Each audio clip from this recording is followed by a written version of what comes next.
The glow of the computer screen was the only light in the room, casting long shadows that seemed to flicker with each new email notification.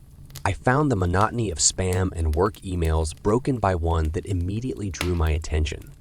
A name I hadn't seen in years flashed in the center column: Mike Jenkins. The subject line read, "Need your help." Invitation to follow, and against the better judgment screaming in my head, I clicked it open. The message was brief, riddled with a sense of urgency that didn't quite match the Mike I remembered. "Kevin, I don't have much time. I've stumbled onto something. I can't explain it all here. Check the invitation. It's your only way to understand. Don't trust anyone else with this. Remember the old days. It's like that again, but worse." Mike? Beneath the text was a link, a string of characters that made no sense, hinting at its origin from the depths of the dark web. Mike and I had been through our share of trouble back in college, diving into online worlds we had no business exploring. But this felt different. The Mike I knew was level-headed, not prone to cryptic messages and clandestine invitations. The email closed with a plea: "Help me, Kevin. And for God's sake, be careful." Nostalgia and an old sense of loyalty gnawed at me. Mike was more than a college buddy. He was the one who'd been there when life had thrown its worst at me. How could I turn away now, when he was clearly reaching out from the shadows of danger?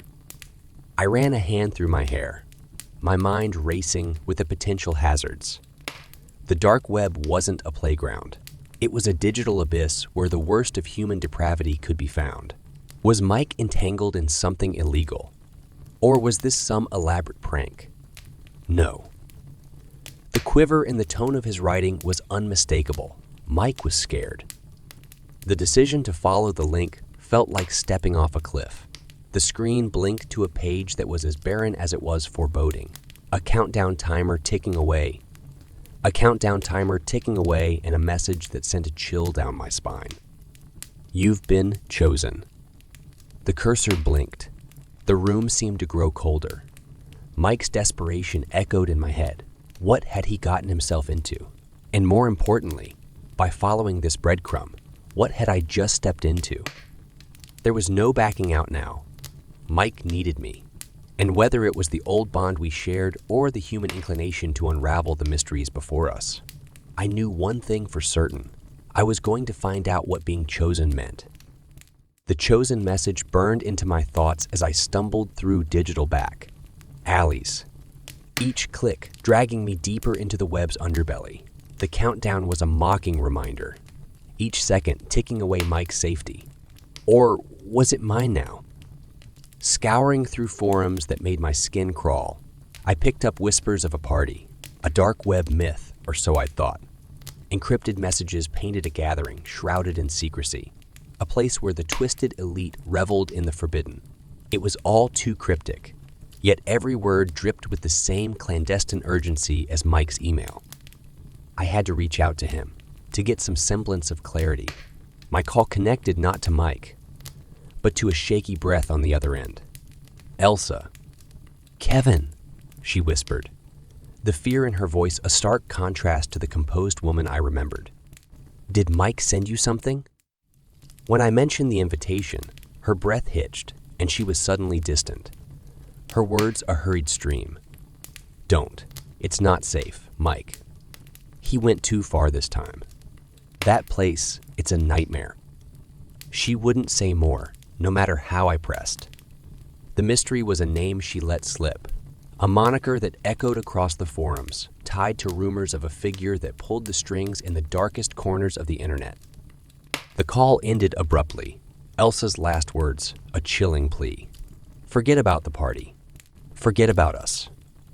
As if on cue, my inbox dinged. A new message. No subject, no sender. Just an image that made my blood run cold.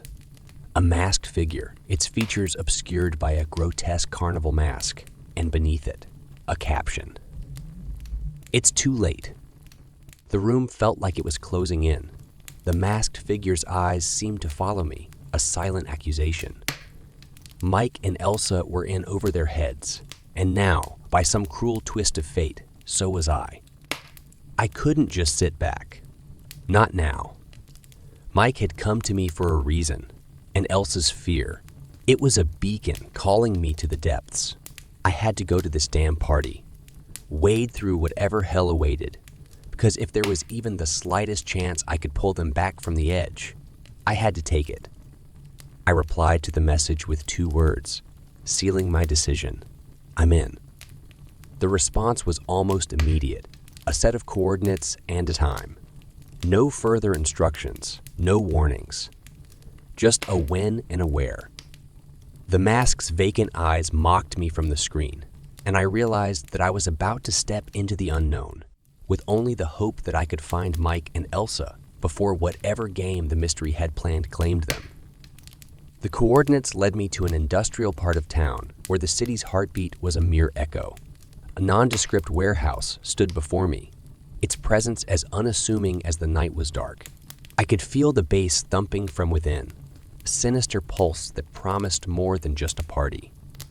I slipped in, unnoticed among the stream of masked figures, each one donning a facade that concealed more than just their identity. The air was thick with anticipation and something more unsettling. Fear, perhaps, or excitement's twisted cousin. The interior was a grotesque masquerade, the decor a tapestry of opulence and horror. I passed by scenes that made my gut churn. People engaged in acts that blurred the lines between consensual and coerced, between performance and reality. I wondered if this was what hell looked like, a place where souls were both the audience and the spectacle. And there, in the center of this madness, I saw them, Mike and Elsa. They were participants in a twisted performance, a game where the rules were as murky as the intentions of the puppet master, the mystery. Their eyes met mine, a flicker of recognition, then nothing, lost again in the forced charade. I moved to intervene, to pull them out, but the crowd was a living entity, pushing and pulling me in a rhythm that felt calculated. The mystery was here, somewhere, watching us all. The realization hit me like a punch to the gut. We were all pawns in their sadistic game. My chance came in a moment of chaos. A scuffle broke out, and the crowd's attention turned. I seized Mike, pulling him to the side. Elsa followed, her movements mechanical, driven by a terror that had stripped her of words.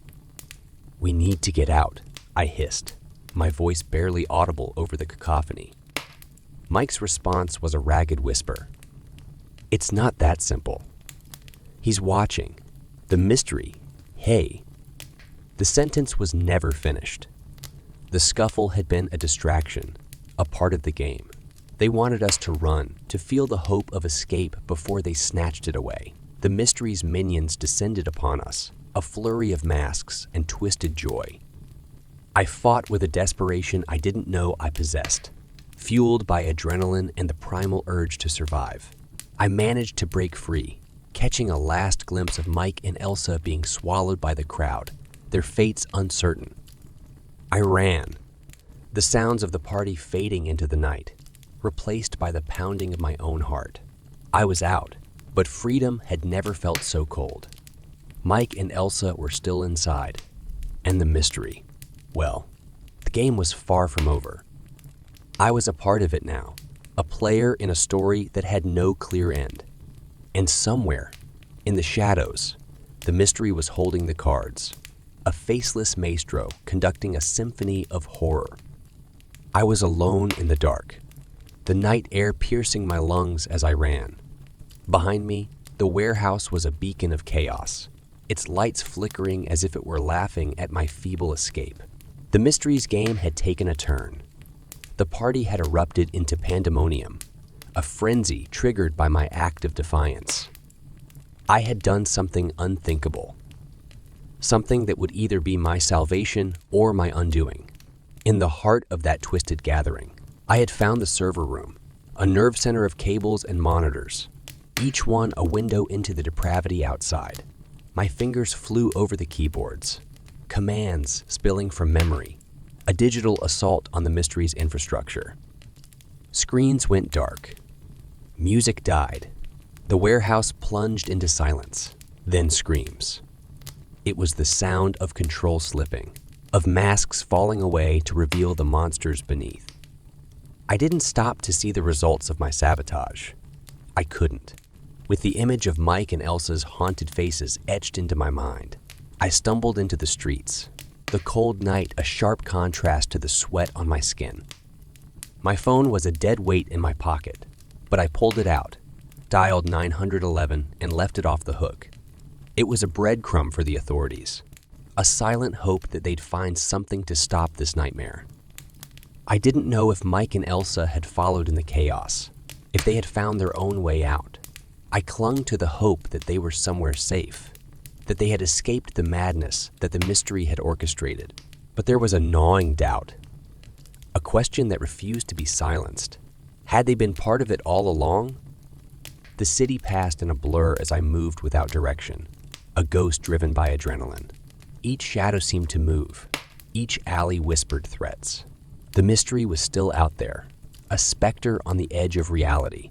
Their game had been disrupted, but the players, us, the chosen, were we ever really free? I found myself at the river, the water a black mirror reflecting the void above. The city's sounds were distant here, the party a world away, but the silence was no comfort. It was full of words left unsaid, of screams stifled by fear, and the echo of a countdown that had run out. The dark web invitation was an enigma, one that had pulled me into the abyss. I had come out the other side, but not unscathed. Mike, Elsa, the others. They were a part of the web now, threads in a tapestry that the mystery wove with invisible hands. I turned away from the water, the story unfinished, its end as open as the night sky. The mystery remained a shadow, but I was a survivor, a witness to the darkness that dwells in the corners of our world. And somewhere, in the depth of the dark web, a new invitation was being crafted, a new game set to begin.